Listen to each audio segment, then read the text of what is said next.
Good morning, good afternoon, good evening, ladies and gentlemen. Welcome to another exciting edition of the One Planet City Challenge, a worldwide initiative that transforms local action into global climate leadership. My name is Tabaré Arroyo Curras. I am a member of the One Planet Cities team, and today I have the great pleasure of hosting you in this fourth OPCC webinar, a webinar that has been prepared, that has been designed for you participants to learn more on a step-by-step process of the key features of the One Planet City Challenge. Features that we hope will help you developing ambition in your climate action and align you further to the Paris Agreement goals. Let's start from the beginning. What about the Paris Agreement?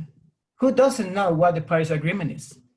The Paris Agreement is an agreement signed under the United Nations Convention of Climate Change that aims at control greenhouse gas emissions and confront the impacts of climate change.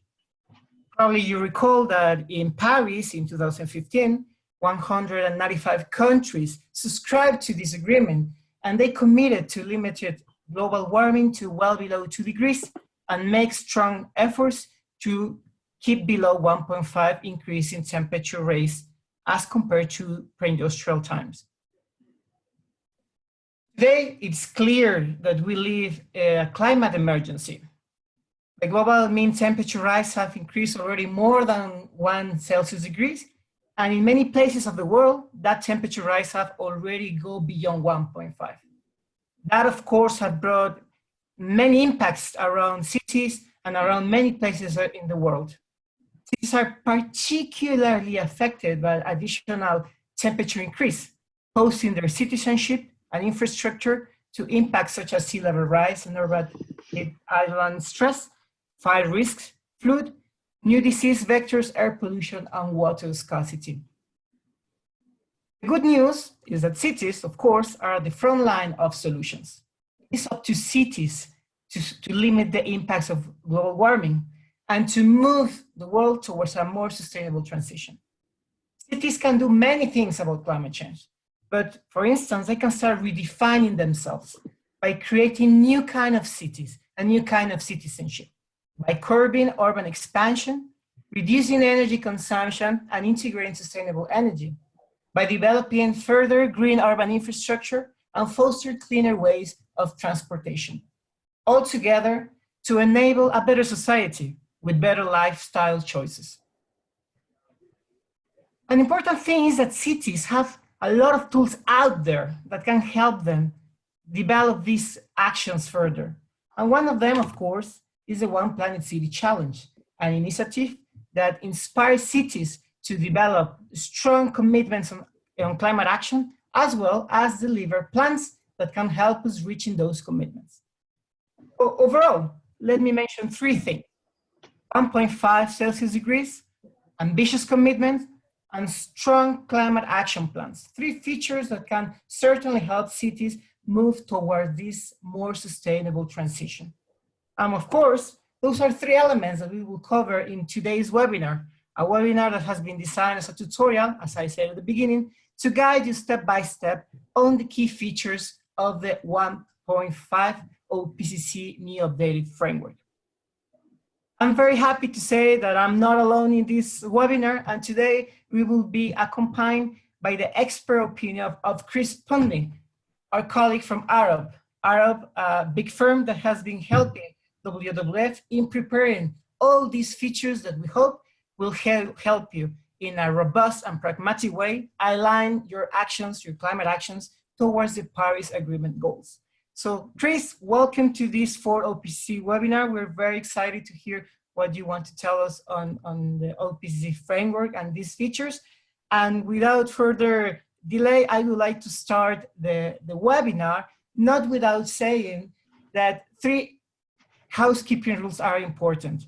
The first one is that today, as you probably noticed, we are recording this session. This is for quality purposes, and we hope that you can access in a later stage at this recording to learn once again what we have been discussing today. At second, I will invite participants to submit their questions via the chat box, We will dedicate a specific section at the end of the webinar to cover your concerns. And finally, just to remind you that if I have not done already, I will kindly invite you to mute yourselves just to avoid background noise and allow the presentation to go smoothly.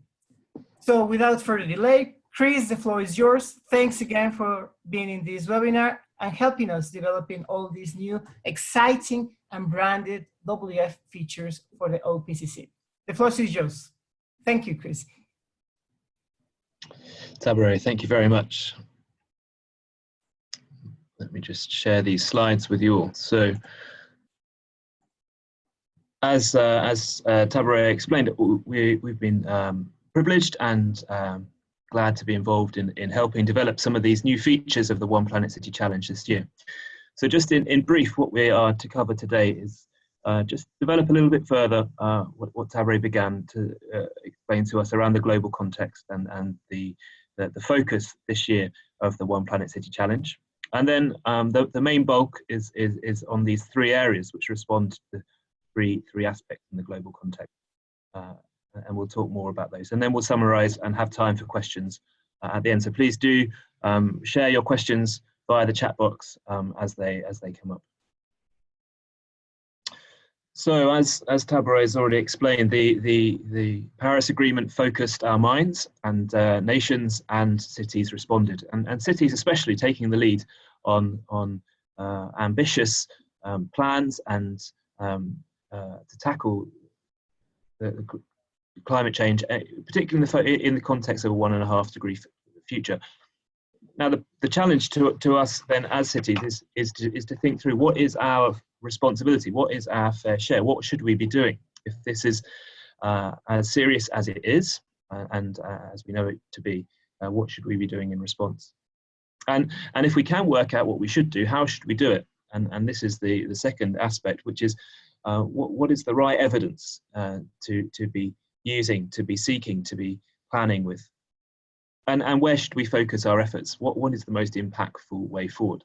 Is it simply doing as much as we can, or is it focusing in on specific areas to target our efforts on the most impactful actions? And these three aspects were certainly at the forefront of our minds, WWF's mind, as we developed the updates to the One Planet City Challenge this year. Now, of course, the aim here is that all cities that participate should feel encouraged and supported to extend their current climate ambition. And the hope is that by participating, we will be able to celebrate amongst ourselves successful climate action and really highlight cities that are seeking to make impactful change. So let me explain how the One Planet City Challenge responds to these three different aspects. And the first one around fair share and responsibility. What should cities be doing? Well, this year, the One Planet City Challenge assessment has built into it some assessment of city targets, a science-based target evaluation. So the aim is to show cities and to help cities see whether or not their city targets as they stand at the moment for greenhouse gas emission reduction align with a 1.5 degree future. So how did we do it? Well, we looked back at the data produced that supported the latest IPCC report, and we sought to work out a way of setting a midterm target and a long-term target. The long-term target is this commonly agreed net zero carbon emissions, or GHG emissions, and the midterm target is slightly more complicated to work through. So we'll spend a bit of time on that. But the aim is to work out a differentiated approach that provides a level of fairness and equity to different cities in different contexts.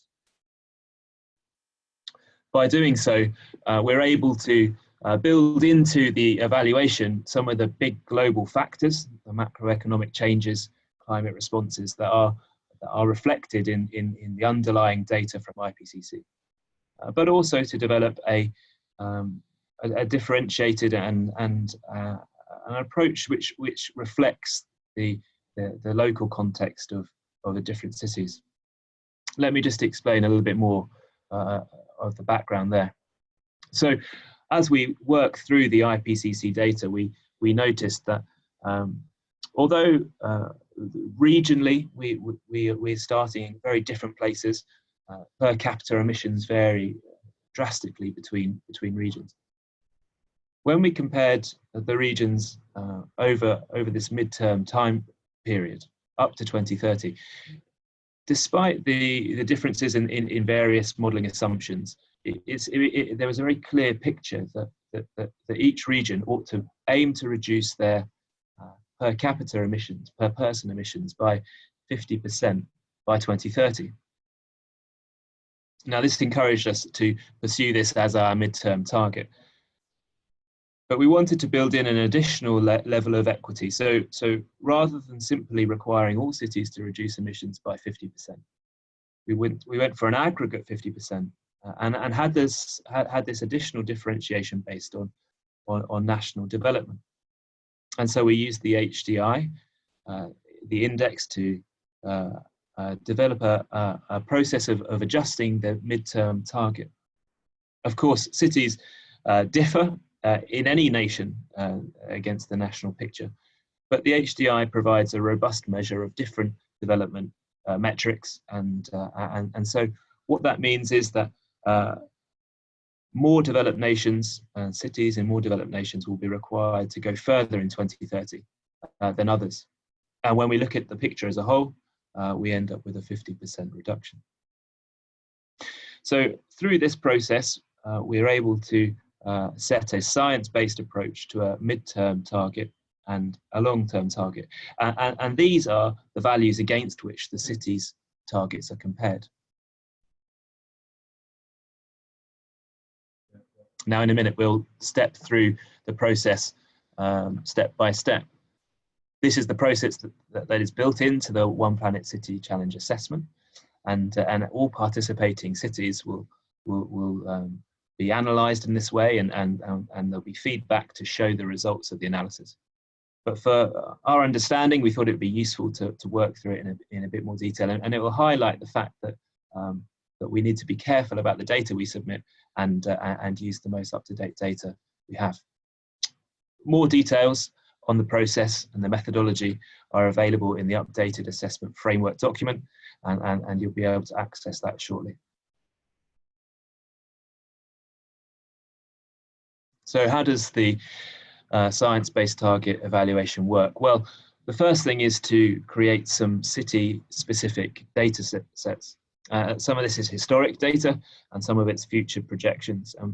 We need population in order to estimate the population in 2018, in 2030, and in 2050. And we need GDP growth data. Not over the GDP isn't required over such a long time, but we still need some indication there. Now, with these data sets, we can then start to think about emissions. Of course, not every city will have an up-to-date emissions inventory. And so what we ask is that cities submit their latest inventory, and we can use that, applying an adjustment factor based on GDP to estimate 2018 emissions. For the purposes of this example, we've created a fictitious city, and we've given them some assumed values. And here you can see a 2016 inventory was 2.3 million tons CO2, and so with an adjustment factor, we find a 2018 estimated emissions. Now, your city will be different, and the date of your inventory may well be different, but you would be submitting the most recent and the most up-to-date data as part of the One Planet City Challenge. So 2018 gives us a starting point, and then we look to what targets the city has set, and the city targets will start in a different year, and so we'll need to estimate or find the reported emissions in the target base year, and then applying the target reduction, we'll find that there is an estimate or a predicted emissions in once the target has been met. And so in this example situation, the city had set a target in 2012, and by 2040 they would reduce their emissions by 80%.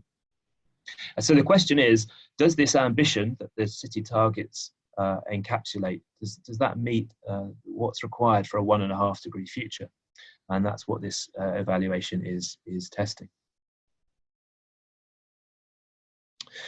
So we return to this science-based values, and we use the HDI adjustment factor, as I sort of described it briefly previously, to work out a midterm science-based value. And this is here in this instance for a particular nation. The HDI value there shown, and the average for the world, and this formula here works out that the city should be aiming at a 63.7% reduction by 2030 against 2018. So you can see this is a city in a more developed nation, and it's being asked to go further in 2030.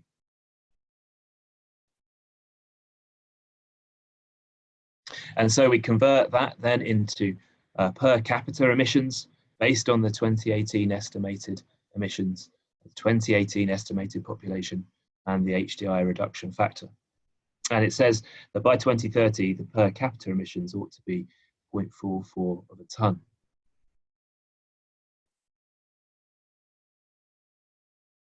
So we get to the final step in the assessment, and it's what does the city's ambition encapsulated in its targets meet the requirements of the science-based approach?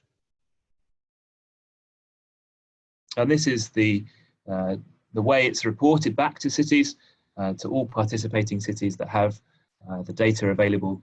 We'll see something like this, and here's a chart that converts the emissions inventory data and the city targets into per capita values. And you see in the circles here show the city targets, and that's the city target start year and the 80% reduction by 2040. And then there is a baseline value, which is what we calculated in 2018. And then there are two science-based targets, and they're shown by the diamonds, one in 2030 and one in 2050. And you'll notice in this example city that there are two important factors. One is that by 2030, at least a linear change between the target base year and the target end year would mean that the city hadn't reached the science-based value. In this case, it's about 0.6 tonnes per capita rather than 0.44. And the other important point to note is that the city's target doesn't reach zero by 2050.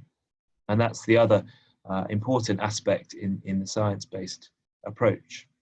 And so what we would say here is that though the city is making great, setting out a strong ambition, it's not quite far enough in order to align with a 1.5 degree future.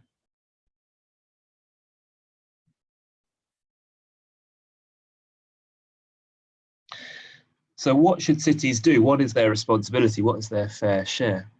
Well, the aim of the One Planet City Challenge is to help stretch city ambition by helping them understand what a science-based approach would indicate.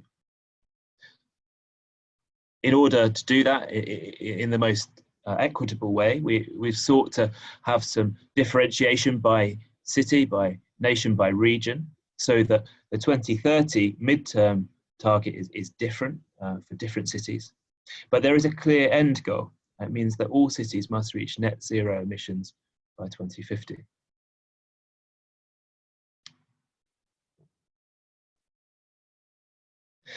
So if that's addressing what cities should do, what their responsibility is, what their fair share is, the second aspect was to do with evidence-based climate action planning, and One Planet City Challenge in 2019-2020 has sought to respond to this too.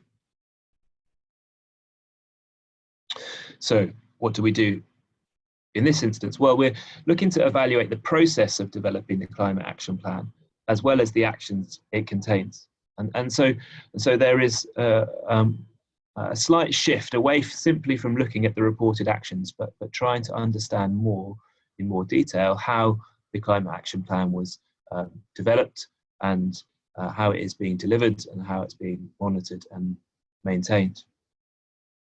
And the two stages of the One Planet City Challenge look at this in slightly different ways. So all participating cities will be enrolled in the pre-screening assessment. And in the pre-screening assessment, we have an automated analysis that includes the target city target evaluation that we've just described, but also looks at how mitigation actions align with the main emission sectors and how adaptation actions map onto climate risks. Now, the best performing cities will be taken forward from the pre-screening stage to the deep dive assessment. And this is a more detailed analysis that looks at the climate action plans that the city has developed and asks more detailed questions around the co-benefits that climate action has, as well as the implementation, the monitoring and the review process. So this first stage, the pre-screening assessment, the one that is that all participating cities are enrolled in, focuses on several different categories. And here you can see the tables that outline the different categories, subcategories, and the indicators against which the city is scored. It's important to say that this isn't just for cities that have completely finished and have made really good historical progress. Now, this is a great opportunity for any city that has a desire to undertake climate action, because there are opportunities to score points, even if there are things that are still in progress or there are aspects that are still planned. Now, the categories are broadly split into two. One is vision, describing how the city is set up in a forward-looking way, making plans. And the other is impact, and this is understanding the degree to which those plans have been implemented and how effective that is. And we'll see how vision and impact are reported a little bit later on. But just to talk you through an example, this is the section for evidence for action planning. It's a vision category, and there's a subcategory which is emissions reporting. And so there are several indicators available, or several indicators considered, and there are 20 points available. And you see how the different indicators have different scores attached to them. So the first question says, is there an inventory provided? And if there is, then there's 1 point available. If the inventory status is, no, there isn't one, but we're intending to do one, well, there are some points available for that. So even if you don't have an inventory, you can still score some points in this instance. And as you see, the remaining indicators will assign different scores based on the level of detail in the emissions reporting and the scopes and sectors that they cover. So the pre-screening exercise, the assessment here is based on the data submitted by the city, and it works in an automated process. But for the best scoring cities, there is a further assessment. And this is the deep dive assessment. And it provides an opportunity to look in more detail at the climate action plan and the climate action planning process. And you'll see here very similar categories, but they are set out in more detail. And similarly, the categories fit into the vision or the impact sections. And here, where we have different subcategories, there are indicators against them. And again, the scores are set out there too. More details of how the indicators are scored are provided in the framework document.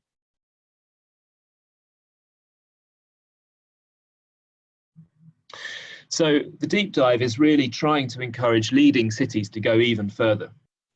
So as I say, it's a second stage of the assessment that is open to the best performing cities. But we don't want them just simply to celebrate their success. We want them to go further and further. And so to that end, there are some more detailed analysis of some categories that might not have been considered previously. And one of those is around consumption-based emissions. Consumption-based emissions is a different way to view emissions, and it looks at the emissions that are embedded in imported goods and services produced outside a city's boundary, as well as those that are consumed within the city's boundary that are created there. And it links carbon budgets to consumer responsibility. So it's a different way of understanding emissions accounting, and it's important for cities to think about, since many cities are net importers. And so as opposed to a territorial emissions reporting, the consumption-based approach will often lead to much higher emissions per capita. And so the deep dive assessment will provide feedback on this to cities that will estimate for them the consumption-based emissions per capita based on the available statistics and data, and will provide feedback to cities on how they might take action and suitable actions for them to focus on. So this is one aspect of the deep dive. There are many others, as we saw in those tables previously.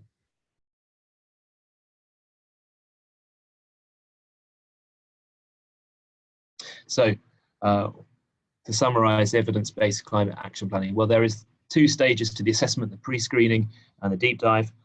And there are in the pre-screening assessment many categories with many different criteria scoring against the vision and impact sections. And the deep dive aims to push leading cities even further, evaluating a holistic and an integrated approach to climate action planning. So the third aspect, what is the most impactful action cities can take? And we've sought through the One Planet City Challenge this year to provide action-oriented feedback. That is to say, to help cities focus their efforts, particularly future action, on the most impactful areas.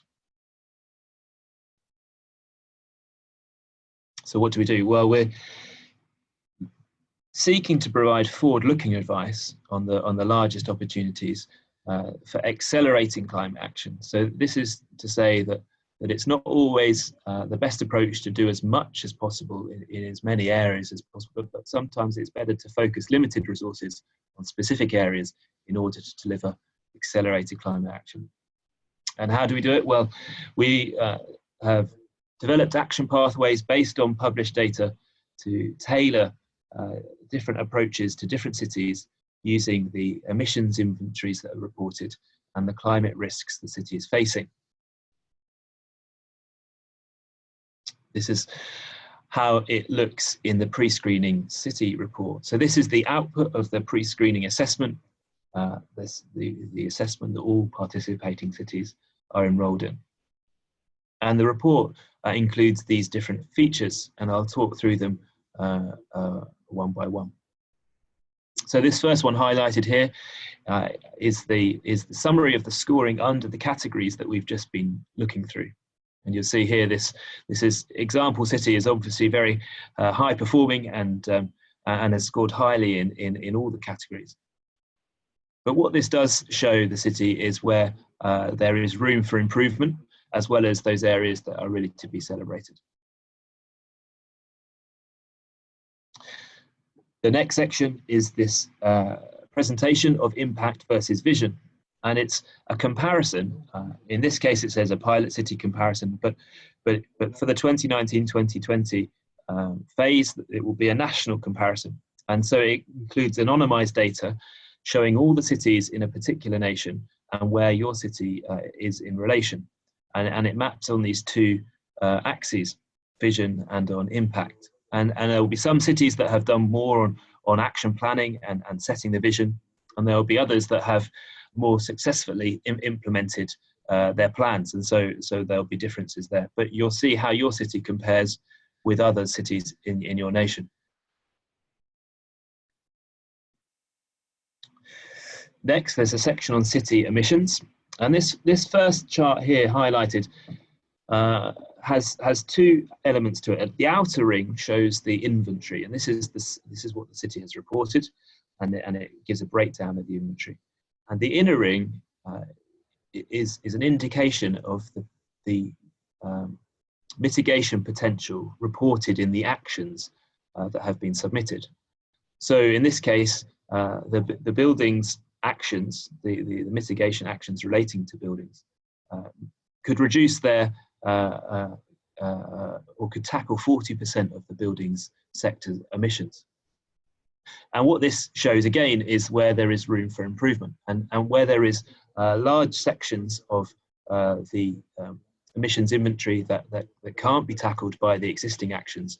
It suggests to cities that they need to focus their future efforts on filling the gap.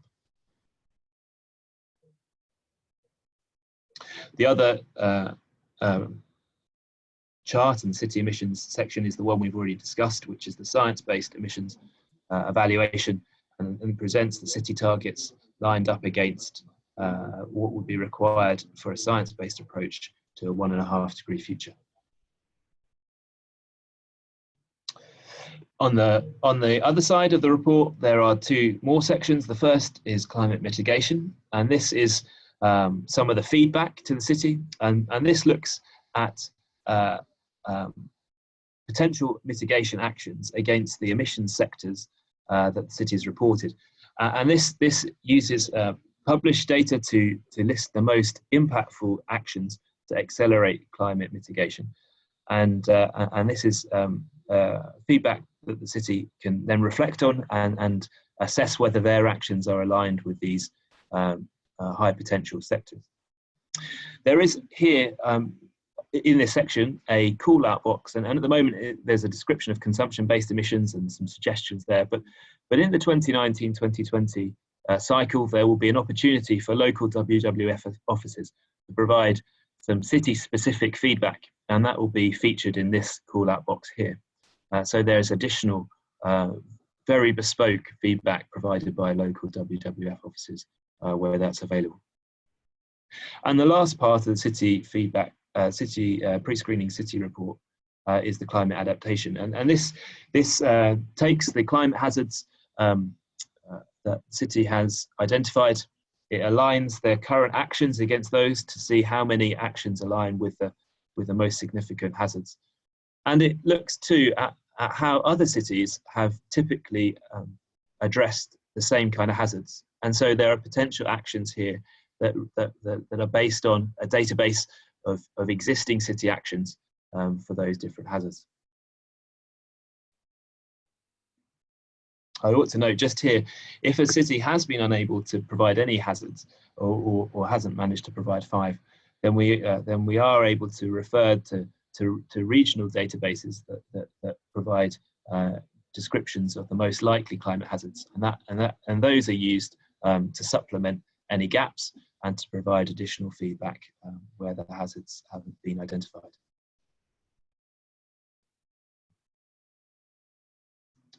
So there are the 3 main areas how we have responded this year in the One Planet City Challenge to those 3 drivers in the global context, in the city's context. So let me just summarize a little bit, and we'll have time for questions.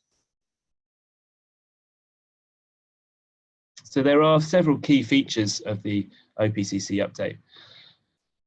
The method, of course, to align to a 1.5 degree future through the assessment framework, reward evidence-based climate action. And our approach has been to provide tailored action-oriented advice where we can to all participating cities. But behind that are these 3 principles. One is robustness, and that's to do both with the assessment process, but also to do with how particularly with how the target setting evaluation works. And so we've been through several loops with the advisory panel that consult the One Planet City Challenge, and have sought to use published data from IPCC and to make it as clear as possible. That said, it needs to be pragmatic, and so we are focused on city action, and so we don't want to be completely taken up with academic arguments, but we want to work out how we can translate that into practice. And to do that effectively, it needs to be communicable. And so what we've aimed at is a simple approach to climate ambition, to testing climate ambition and setting out the assessment process itself. Now, what will the outcome be? Well, to my mind, a successful 2019-2020 One Planet City Challenge will result in three things. One will be to raise science-based climate ambition in global cities. And that's a step on perhaps from where we've been previously. Certainly, we want to encourage all cities to be taking action, but we want it to be focused action, to be understood, to be thoughtful action, and to align with the global context. And so hopefully we will see more cities aligning with a science-based approach to a 1.5 degree future. A successful One Planet City Challenge will also highlight opportunities for how cities can act and how they can implement their plans in line with a 1.5 degree future. And so some of that will be through the tailored feedback, and some of it will be through identifying opportunities for future efforts. And lastly, a successful One Planet City Challenge will certainly celebrate leading cities, and there will eventually be a global winner. And as I've sort of alluded to as we've gone along, there are several stages to the assessment. There's the pre-screening for all participating cities. Then the best performing cities are taken forward, so the deep dive assessment.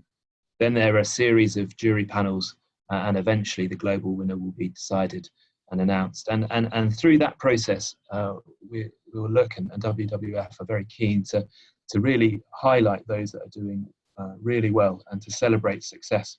And so there's a number of strategies around that across social media and so forth. So that concludes the presentation, and I hand back to Tabare for questions. Thank you very much, Chris. I think it was a very clear explanation. Let me just change screens. Oops. Just let me go quickly to where we were standing.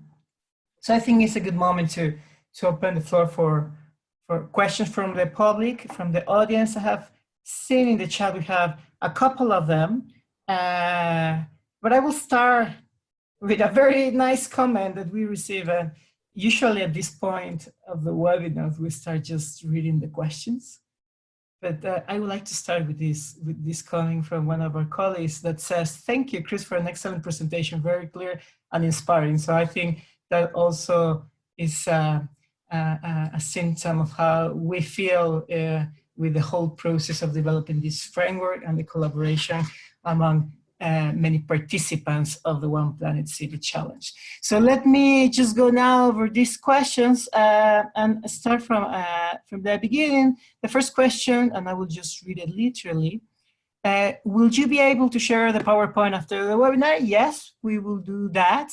Actually, as I mentioned at the beginning, this webinar is being recorded. So at the end of the webinar, and I think it takes like 24 hours or something like that, you will receive those participants that have been registered, as is the case of all of you, you will receive a link with the video recording, the podcast of this webinar. So then you will be able to see it again. And we can also, we are also in position to send you the slides if you want to see them or review them in detail under a PDF viewer. So we have another question, and I think this question will likely go to you and to me as well, Chris. And it says, can this methodology applied by NGOs in cities where local governments are not part of the OPCC as a policy advocacy tool?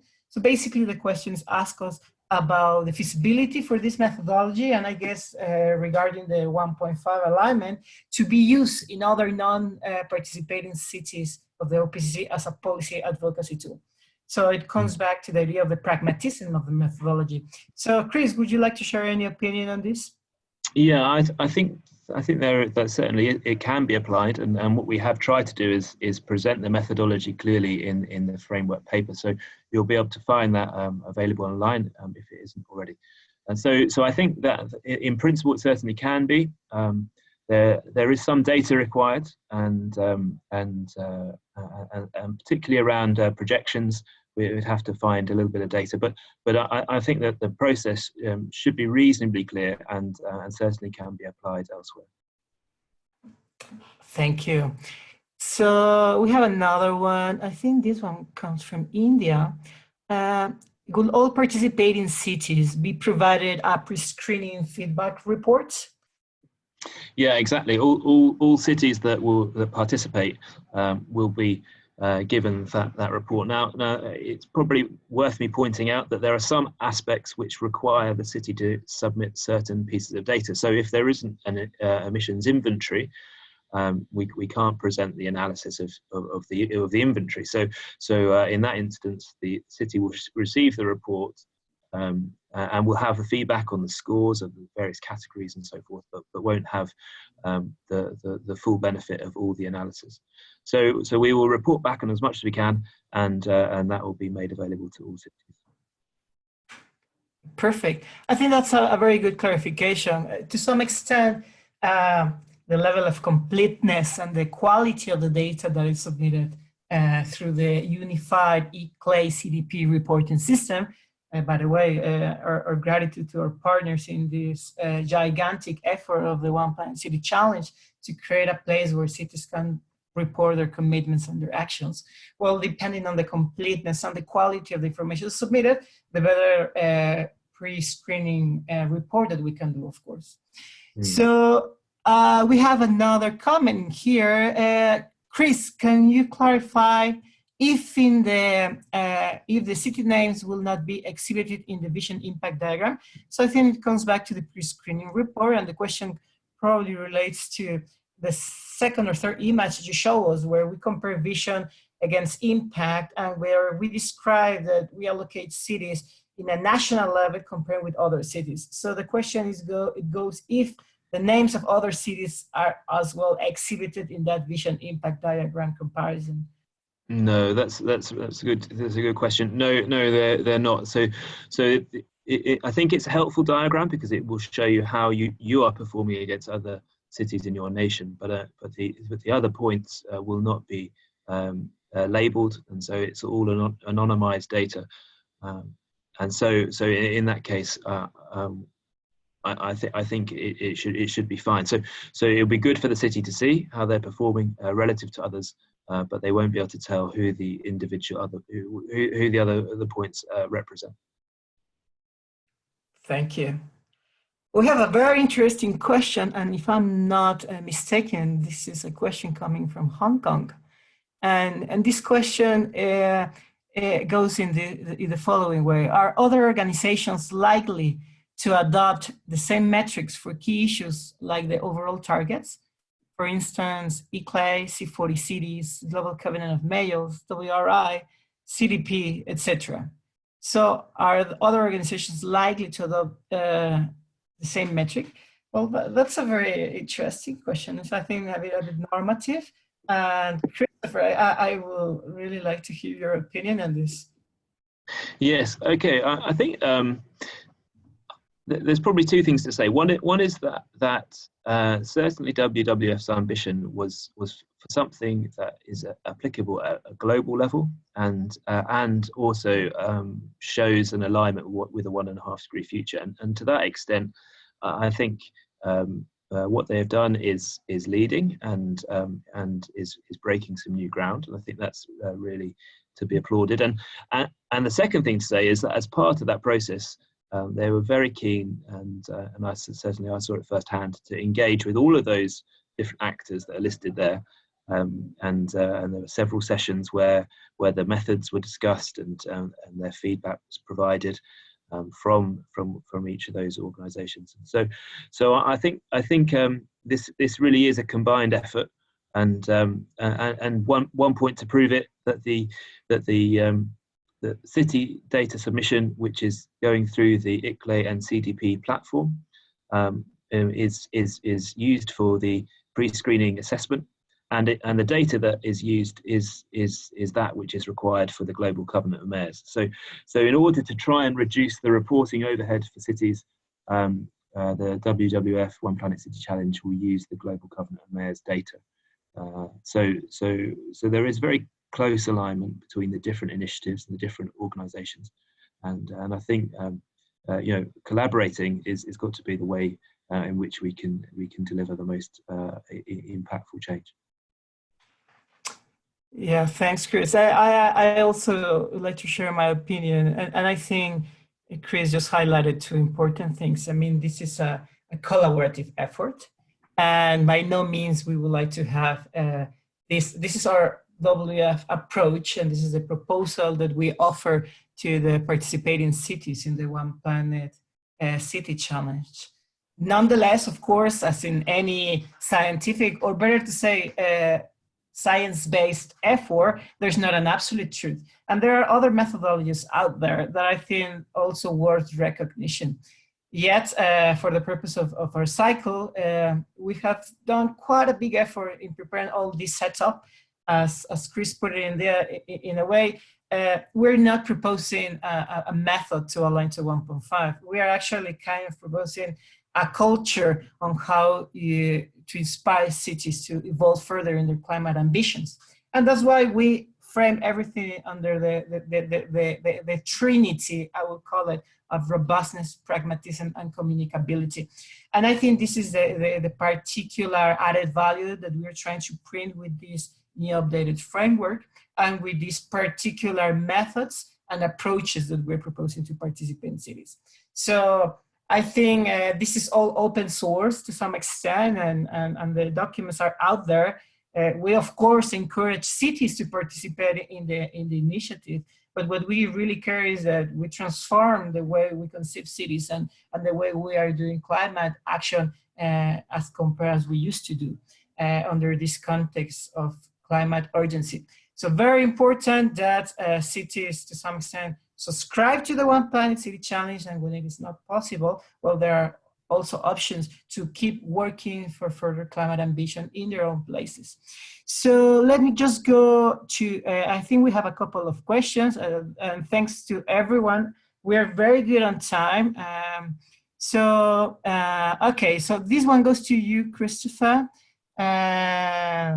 It says, many thanks, Christopher. Please, what could be the adaptation deficit in city level? I'm not sure if I get this one right. Chris, maybe you can help me with this one. The question, what could be the adaptation deficit in a city level? So probably it's a way to compare the progress on adaptation action as to the level of risk or vulnerability exposition of a city to a concrete hazard. I would take the question as well. Yeah, I think you're probably right there. Reporting on adaptation actions isn't perhaps as developed as reporting on mitigation actions, where it's a bit easier to align specific actions with particular sectors. So the approach we've taken at this stage is to look at the climate hazards that the city has identified and see which of the actions align with that. And so in that sense, it gives us some indication, at least, whether we're taking sufficient action, particularly if there are hazards which have been identified, but there are no actions that are aligned to those. So I think that would be one point which would be to highlight where there are kind of clear gaps. It's much harder to analyze the impact of adaptation actions, I suppose. And so, but in the first instance, it's important for us to recognise where there are clear gaps or deficits in the actions there. Perfect, thank you. So another question we have, very good one, and I think we have received this question several times, so it's good to answer it in this particular opportunity. For cities with no greenhouse gas inventories, is there any support for such cities from OPCC? And this is I would dare to say a yes/no question, because it to some extent it depends on the capabilities of our local offices. So in the past, in many cities participating in the One Planet City Challenge, there has been some support of that. But I think my recommendation is that on the particular basis for those cities that have no greenhouse gas inventories, contact their local WF representatives. And of course, in a very transparent dialogue, we can always find ways to solve this situation. Very important that already cities are thinking ahead when they don't have it yet, on the preparation of greenhouse gas inventories. And I think, Chris, in your example, you showed that even if you don't have it, then you can still score, get some points out of this, particularly when you're providing evidence, like for instance, in your climate action plans, you do have concrete policy aspirations or concrete actions in the future to develop these and other tools. So we have a question here. Does the evidence-based action planning require any proof of concept or proof of likely impact of interventions that a city is undertaking? Very good question. Behavior change versus infrastructure upgrades and advocacy. So let me read it again for you, Chris. Does the evidence-based action planning requires any proof of concept or proof of likely impact of interventions that a city is undertaking? Yeah, so I think this is answered in part by well, I think there are two things to say in response to this. One is that the city data submission is taken directly into the pre-screening assessment. So there isn't a sort of a round of dialogue with the city. So where a city has described an action and listed its impact, then we take that as it is. But the and actually, in saying that, I ought to just say there is built into the prior to that a stage of data checking and data validation. But essentially, it's taken as it's given. And then there is part of the scoring then is based on the status of the action and the degree of impact that it's anticipated to deliver. So for mitigation actions, the emissions reduction, for instance. So there is the opportunity to submit different types of actions and actions that are planned and actions that are that have been implemented and actions that are monitored and the scores are sort of assigned in different ways based on those factors. Thank you, Chris. So we have 3 more minutes, so I will select maybe 3 more questions. Hope we can, I mean, I would love to have more time to resolve all your questions, but yeah, there will be other opportunities to follow up on this via contacting Chris or contacting the One Planet Cities team. So let me just quickly go to another question. Very quickly, can you also host a webinar on the disclosing reporting on the CDP platform? And I would say actually, or webinar number 3 that is already available for download or watching online is covering the disclosing and reporting process under the unified ECLAY CDP reporting system. And I think this is very important to highlight. We're talking about not any longer about a CDP platform, but a unified ECLAY CDP reporting system. And I'm happy to provide you with a link to the webcast if you did not participate in the previous webinar. Otherwise, you should have received it by now. If not, please contact me and I'll be happy to share that link to you so you can clarify or find out more how to perform this process. City scale, is matter in this assessment in terms of impact. So basically, if in our assessment, we somehow embed the city scale as a matter of the impact that a city can cause. Yeah, I mean, certainly the consideration here is what happens within the city, and that's is why the deep dive assessment goes on to think about consumption-based emissions and what's happening within the city boundary. So yeah, I would say the impact is really related to the benefits that the city is seeing. Fantastic. So we have a follow-up question, again, related to the inventory. Basically, it's asking us if cities that don't have inventory have a disadvantage in terms of evaluation or lesser chances of going past to the pre-screening stage. And my answer will be likely that, of course, the more evidence and the more ambition you show in your climate action plans, the better you will score.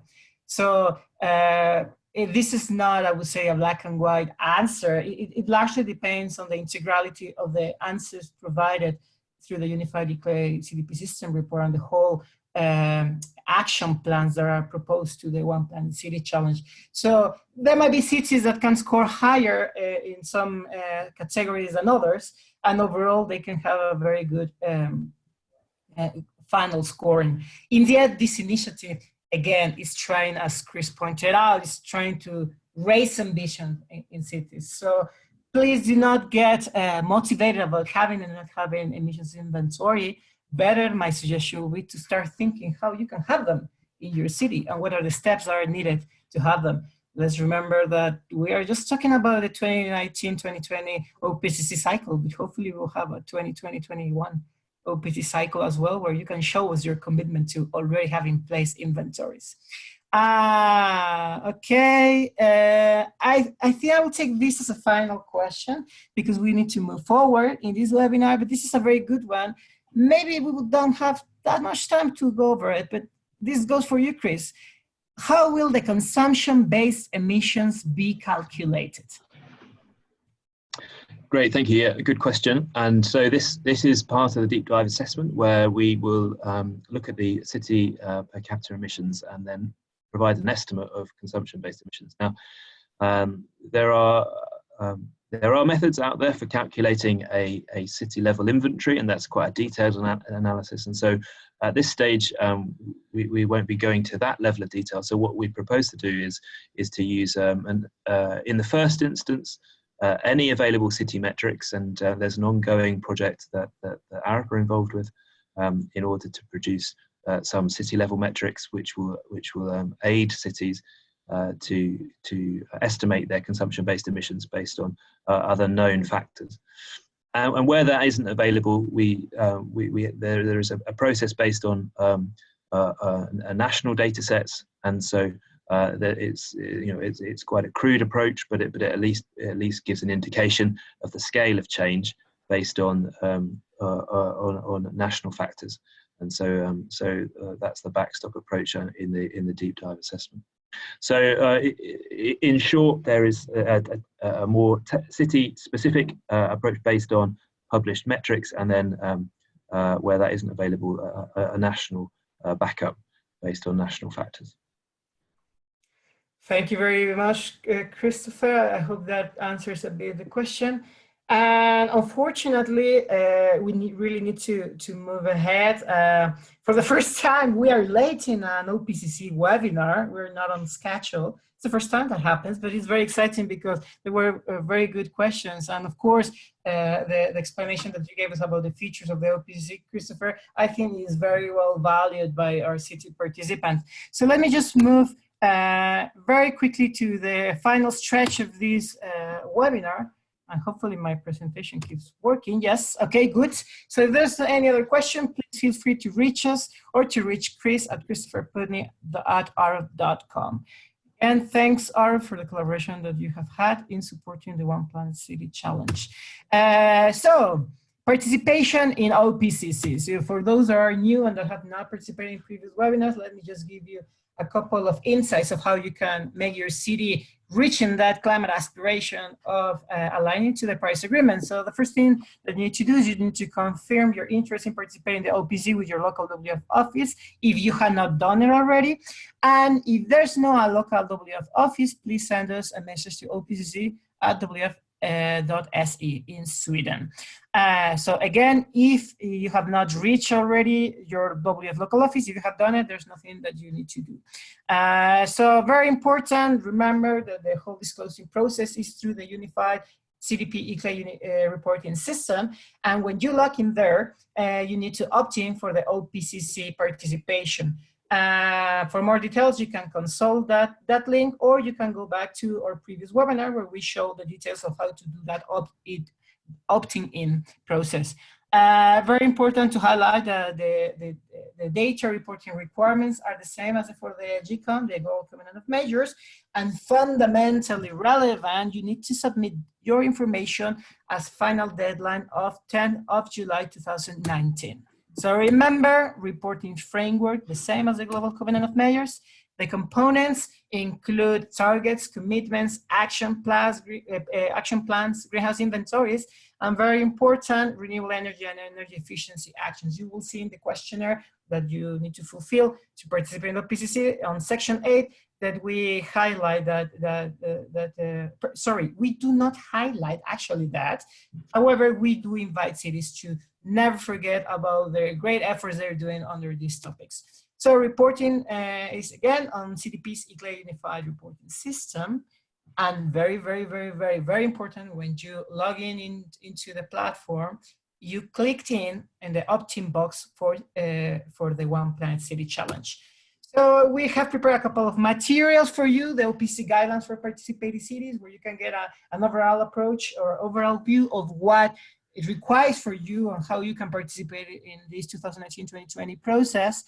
As well as we have prepared the OPC updated assessment framework, which gives in much detail everything that Chris have already presented to us today. An invitation to come to our next webinar actually is the last webinar under our 2019-2020 cycle, the first phase of the cycle. And this one will go, or will cover the troubleshooting. So it will go back again on what you need to do to follow the process of reporting. This is on 4th of June, 23 EST, so very convenient for our colleagues in Asia and Oceania.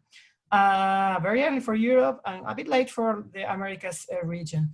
Let me just highlight that if you have any questions on your participation, etc., please feel free to contact us to the OPCC at www.